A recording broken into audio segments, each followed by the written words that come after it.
What's up, ladies and gentlemen, children of all ages, aliens from outer space? What up? Mikey Morgan here from Morgan Designs, filling you in on another chapter of my life and style. What am I doing today for you beautiful people out there? A robotic droid walker sci-fi military vehicle slash weapon in Zbrush and Keyshot. That sounds good for all you sci-fi lovers. I'm a sci-fi nerd, cool guy, whatever you want to call it.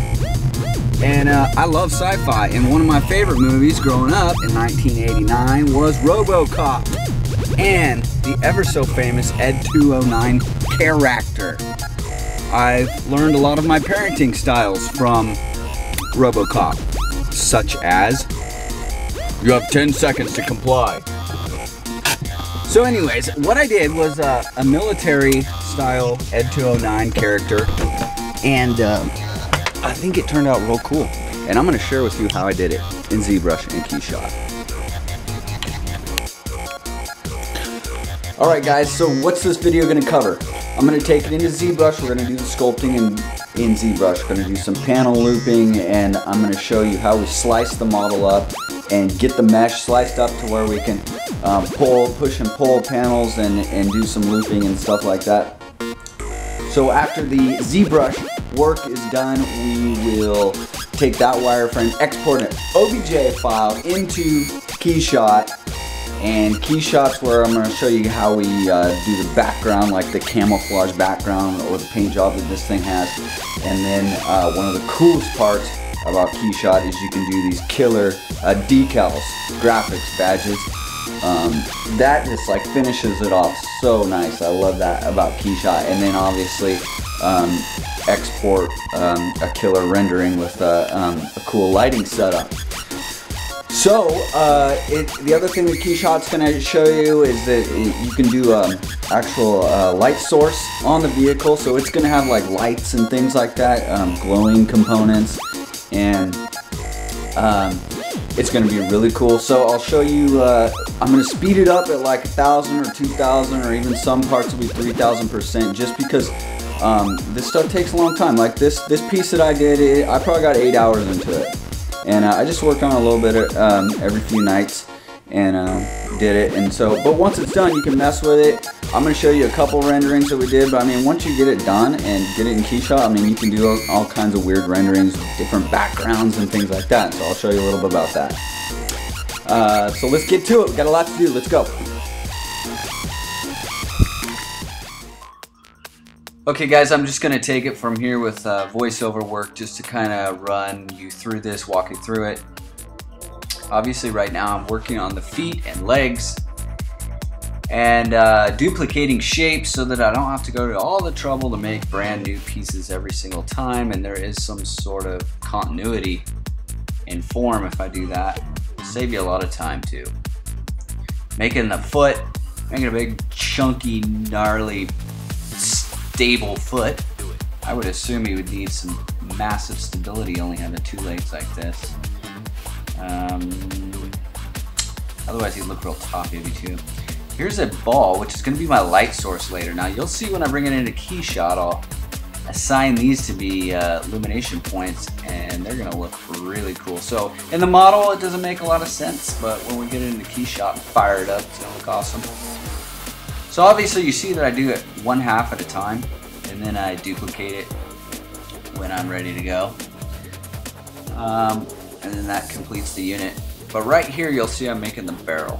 Right here I decided a gun. This thing needs a massive beam cannon blasting gun. It just overly worked barrel, unnecessarily busy, as if it's capable of more than just blowing holes in things.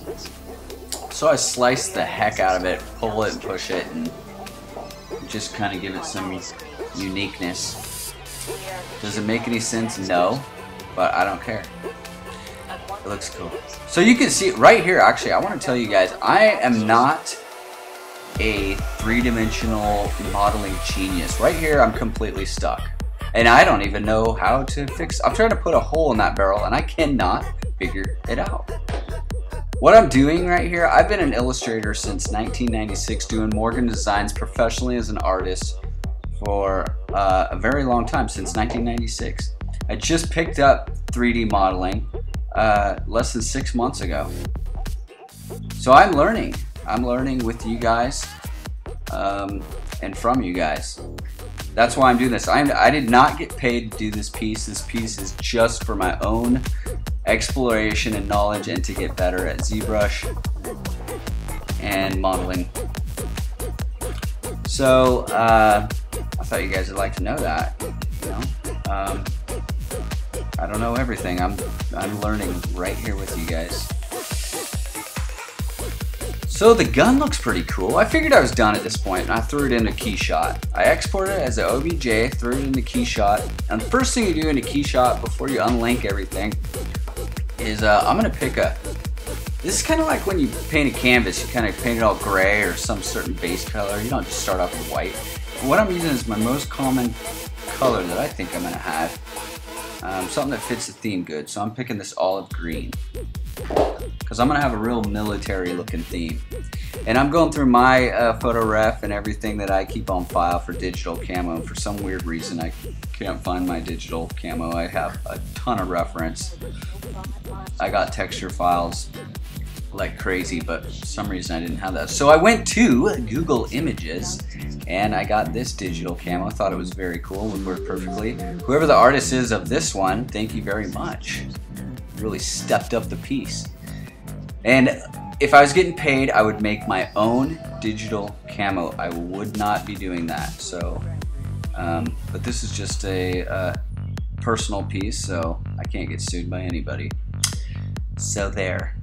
Anywho, assigning the digital camo to the certain panels of my desire, and then I will flank it with darker olive or military colors and that lighter tan military color, all of it being flat and not shiny at all, and that gives it that real military look, you know, that drab flat paint.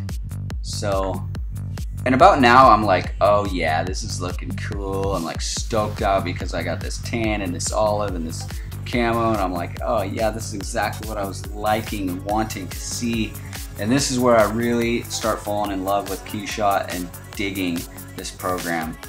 ZBrush and Keyshot are just so awesome.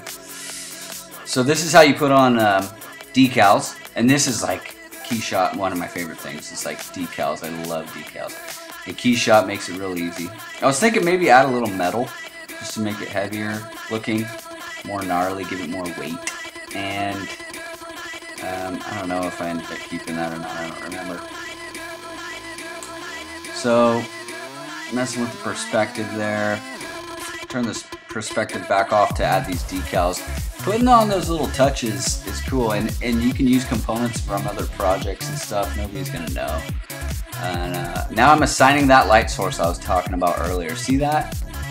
I mean, how cool! You can adjust the brightness and the power and the luminosity and the wattage and the lumens. I mean, it's incredible. And then assigning that glass. You know, I think that's either like a plastic, translucent plastic, or it's glass. I can't remember. But it really backlights very well, and gets me very excited. And you can see I added some lights and lenses to the little areas surrounding those barrels and that gun. A little red, glowing areas, and some yellow. Just to give it a little love, give it a little luminosity variation. So I think this is an export I'm doing right here. I can't really tell. Now I took this photograph at an abandoned lumber yard. I was seeing how that would look. I thought that would look really cool. I didn't like it as much, so I got this photo from another client I was doing some brochures for. Went and did some photography at their buildings, and it doesn't make a great photo for their brochure, but it makes a great photo for me and my backgrounds of my warlike vehicles. So I used it. And I'm exporting a render right now out of Keyshot in a situation that I like. And I'm looking at that bucket, that blue bucket. I'm looking at the shadow and where it's casting, how it's casting. And I'm kind of mimicking that to make it look believable in that environment. And that was my experiment with Keyshot and ZBrush. Thank you so much for watching and checking out my video. I appreciate it. Mike Morgan Designs, over and out. Well, I create to inspire, and I hope I've inspired you. Check out more artwork at MikeMorganDesigns.com. Check us out on Instagram, Facebook, and YouTube. Definitely subscribe and hit that like button, will you?